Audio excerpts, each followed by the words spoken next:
What if the unthinkable happened, and the United Kingdom, once the world's richest empire, found itself being overtaken by a country it used to quietly pity?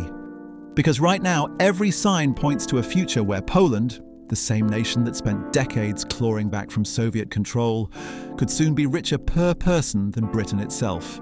Impossible? Maybe not. When you start connecting the dots, it suddenly looks inevitable. For centuries, Britain sat at the centre of global trade. It conquered markets, ruled seas, and later reinvented itself as a magnet for talent.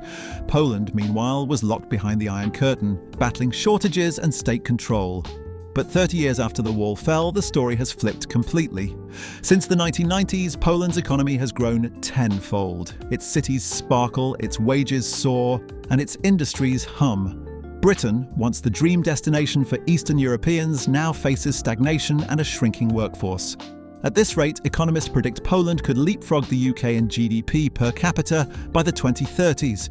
Every year, more Polish workers who once came to the UK for a better life are packing their bags.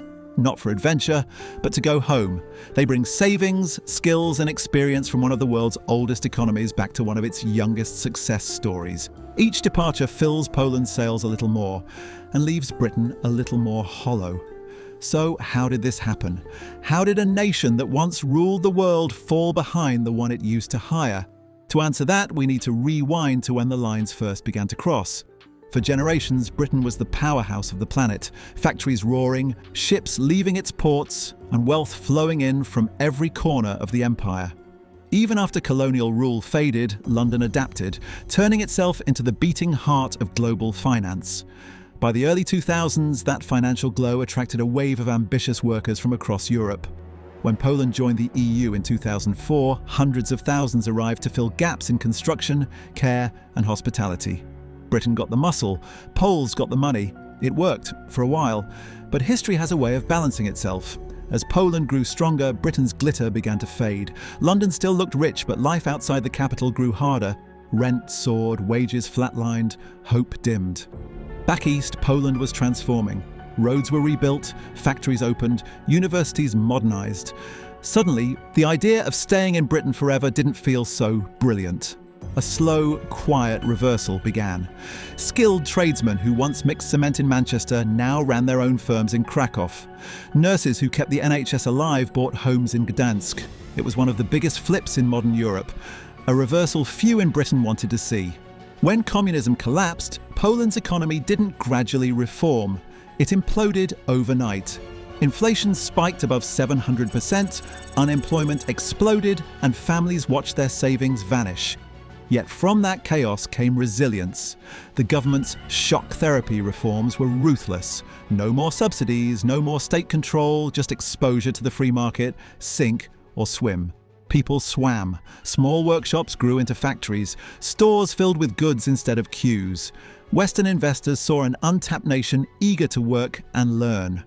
While Britain poured energy into banking and real estate, Poland built an industrial base. It produced cars, furniture, and machinery that Europe actually needed. Decades of scarcity had produced something priceless, a population unafraid of hard work or uncertainty. By the early 2000s, Poland was no longer the recovering state. It was an economy in waiting, rough but ready for its next big break. That break came in 2004 when Poland joined the European Union. Billions of euros in funding transformed the country overnight. Roads connected forgotten regions, airports modernized, and broadband reached areas that barely had power lines a decade earlier. Foreign companies poured in, chasing low costs and a skilled, disciplined workforce. Every factory built by Volkswagen or LG meant better jobs and higher standards for local workers. For millions, emigration was no longer a necessity, it was an option. GDP per capita doubled within a decade.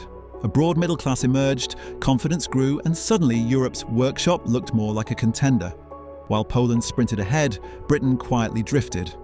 The UK's reliance on finance and speculation deepened.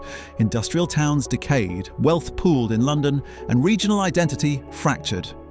By 2008, both countries stood at turning points, one climbing, one complacent. Then the global crisis hit, and the difference in preparation became obvious. The 2008 crash struck Britain at its core. Credit stopped, banks collapsed, and the government turned to austerity. Years of investment were wiped away as public services tightened and inequality widened.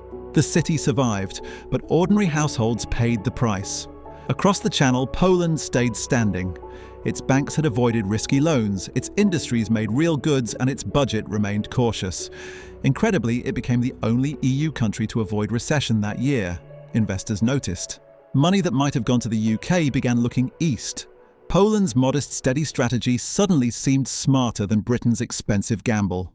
One crisis can reveal a nation's true foundation, and the UK's was weaker than anyone wanted to admit.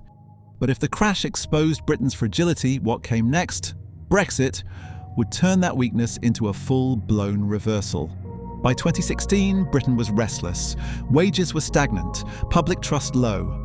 Politicians promised that leaving the EU would mean independence and prosperity. Instead, it tore up decades of easy trade and open borders, the very arteries that kept the economy alive. Overnight, uncertainty clouded every sector. Companies moved headquarters to Dublin or Amsterdam. Supply chains tangled in red tape.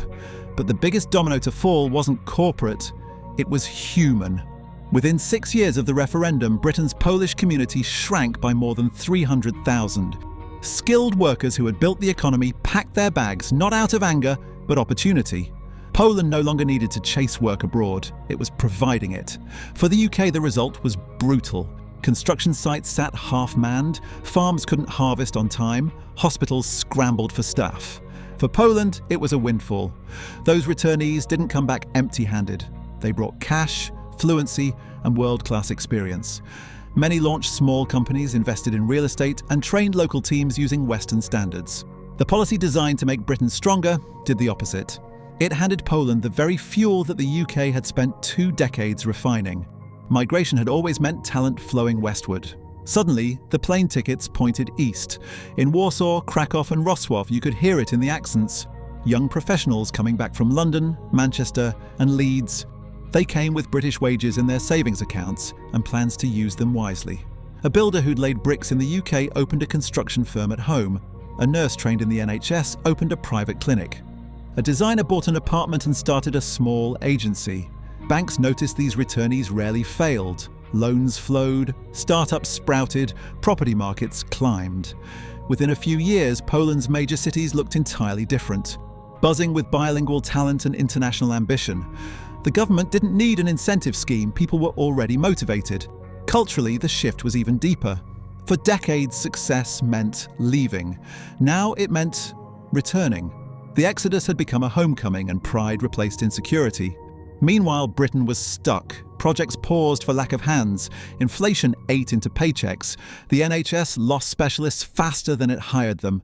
For every worker Britain lost, Poland gained one with global skills and local roots. By the 2020s, the United Kingdom was caught in a loop. Political infighting made investors nervous, and public systems crumbled under pressure. The cost of living soared, yet productivity barely budged.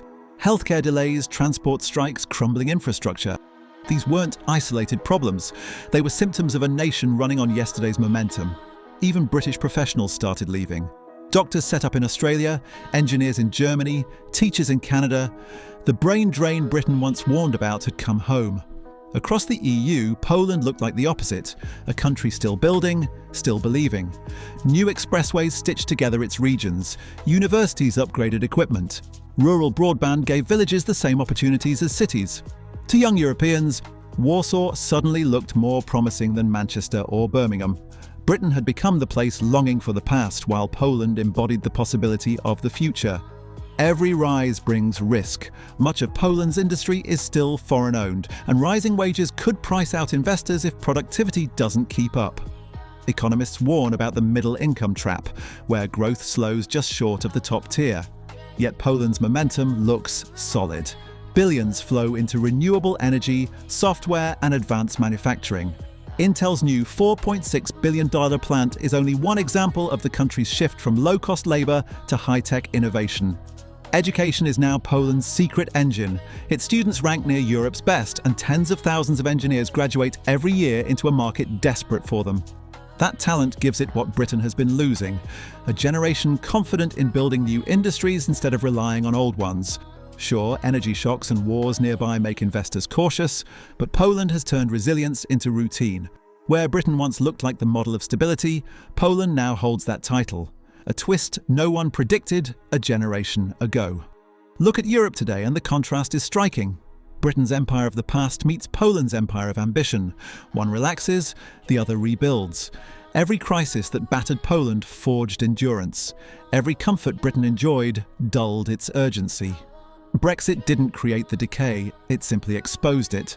Polish wages are climbing, unemployment is near record lows, and optimism is visible everywhere, in new bridges, solar farms, and classrooms. The same migration wave that once built modern Britain now fuels Poland's next chapter. Britain's slowdown didn't just make Poland richer in money, it made it richer in confidence. It proved that economic destiny isn't fixed, that hunger beats history. As the 2030s approach, Europe faces a quiet question. Will Britain adjust before it's too late, or will Poland cement itself as the continent's next powerhouse? Because if 3 decades can take Poland from downfall to dominance, imagine what the next 3 might deliver. History isn't repeating, it's rewriting itself. And this time, the ink runs east.